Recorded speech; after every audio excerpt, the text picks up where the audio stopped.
To everybody who's down bad right now, who's watching this, who has no money, right? Even if you don't have even if you're homeless, right? Even if it's the worst situation, you don't have a cent to your name, but somehow you seeing this, just remember that this is your opportunity.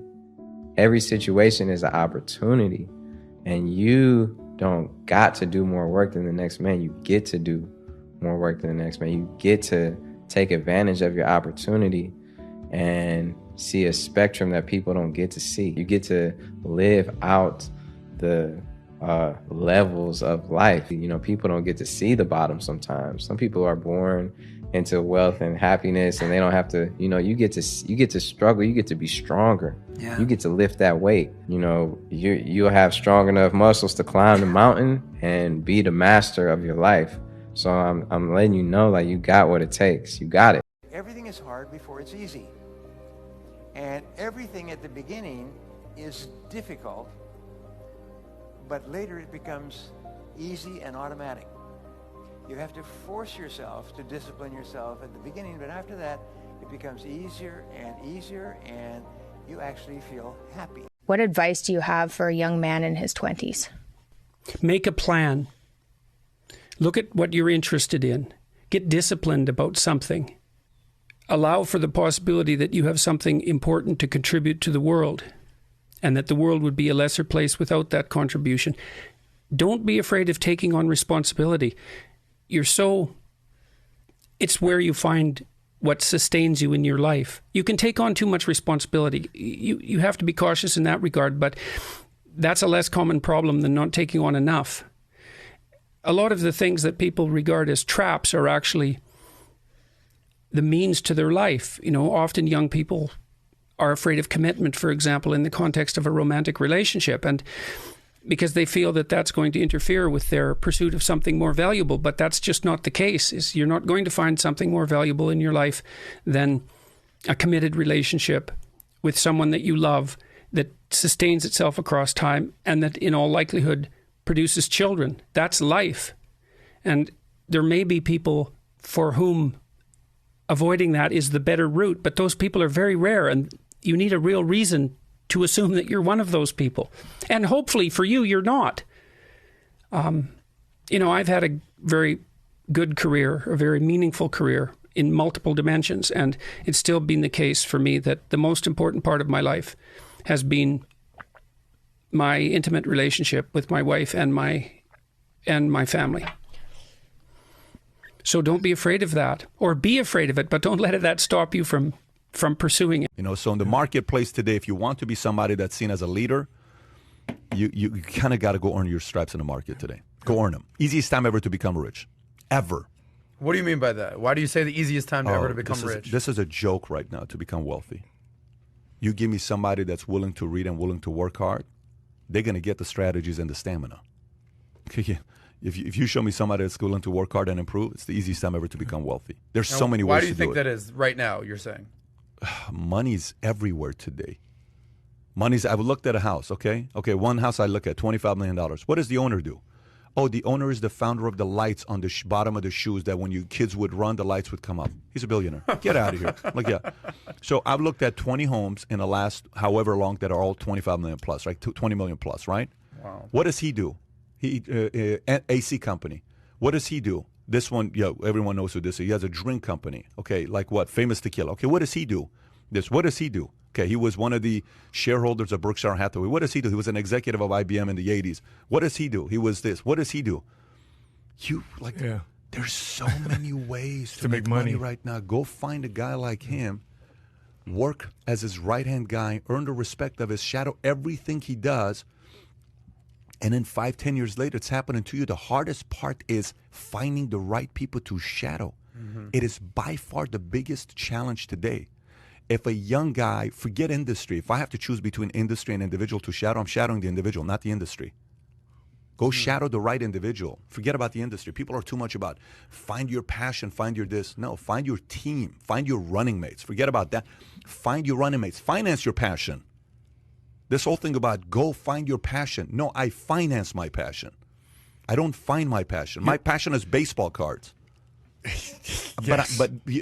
But to me, I'm going to finance my passion. Yesterday we were going through your cards, your collection, a little bit of it. A little bit of the collection yesterday. So finance your passion, but find your running mates. Find a team to run with. When it comes to income and financial wealth, there are 5 levels. And we need to understand that income is the amount of money that we make, but wealth is the amount of money that we keep and the money that we grow. You see, money and wealth is simply a game. You need to understand the game and you need to decide what level you want to play at. So let's talk about this. Level 1. That's when you have no income and no wealth. This could be a byproduct of not having the right mindset and skill set, or it could be that you come from a disadvantaged circumstance, which is preventing you from making an income or generating financial wealth. The second stage is when a person has low income and low wealth, or probably no wealth. That happens when the person has been able to acquire enough of a skill set to make a basic income to cover their living expenses, or maybe even less, but certainly have not got the capability or have not developed the skills to be able to keep that money and grow that money. The third stage is when you have a low income but high wealth. Now that can happen sometimes when you're either at a point where you are probably getting close to retirement, or you're retired and so you've already accumulated sufficient assets, or maybe you've had a lottery win or some sort of inheritance. Income is low, meaning that you can't really live well today, but you have some financial wealth, which means you have some future financial security. The fourth level is high income and low wealth. Now this is a situation where a person has developed enough of a skill set to be able to make a good income, which means that they can probably facilitate a good lifestyle right now, but because they have low wealth, they don't have the ability to be able to sustain that lifestyle in the future. And the problem is going to happen is when they are unable or unwilling to work in the long term, they may find that there is a significant downgrade in their lifestyle, because even though they've solved the income problem, they haven't solved the wealth problem. And stage 5, of course, which is the ultimate stage, is high income, high wealth, because it allows you to have a great life and lifestyle right now, but also you have made provisions to make sure that you can sustain that great life and lifestyle in the future, but not just making good income now that pays for your basic expenses and lifestyle expenses in the present situation, but you will also have enough of an income to pay for your living expenses and your lifestyle expenses in the future. So you really got to decide what level you are playing at, and each level demands a much higher level of mindset and skill set than the level below. Reality is that majority of people have done no thinking about it, and in my entire lifetime I've only come across a very small percentage of people who are at the 5th level. Now this may happen because a lot of people simply don't have an understanding about the levels, or maybe they couldn't care enough, or maybe they have negative beliefs around money and wealth, or they just think that anybody that prioritizes financial wealth is greedy. And the fact is that for a multitude of reasons, people don't understand how the game of wealth and money is played. I want you to reflect on this. Is it possible for anyone to win a game when they don't understand the rules and the levels of that game, and they don't know how to read the scoreboard of that game? I bet you'll agree that if it's not impossible, it's very unlikely for a person to win any game when they don't understand the rules and the levels of that game, and they don't understand how to read the scoreboard. Well, money and wealth is very similar to that. Majority of people are playing the money game. If you have an income, you have expenses, you're paying tax, you're in the money game. The question is, do you have the understanding of the levels, the rules, and do you know how to read the scoreboard so you can level up?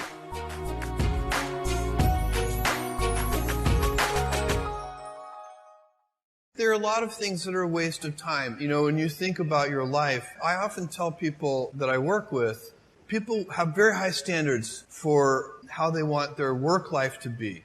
And I said, look, if you can get your work life to be where you enjoy half of it, that is amazing. Because very few people ever achieve that. Because the truth is, everything comes with overhead.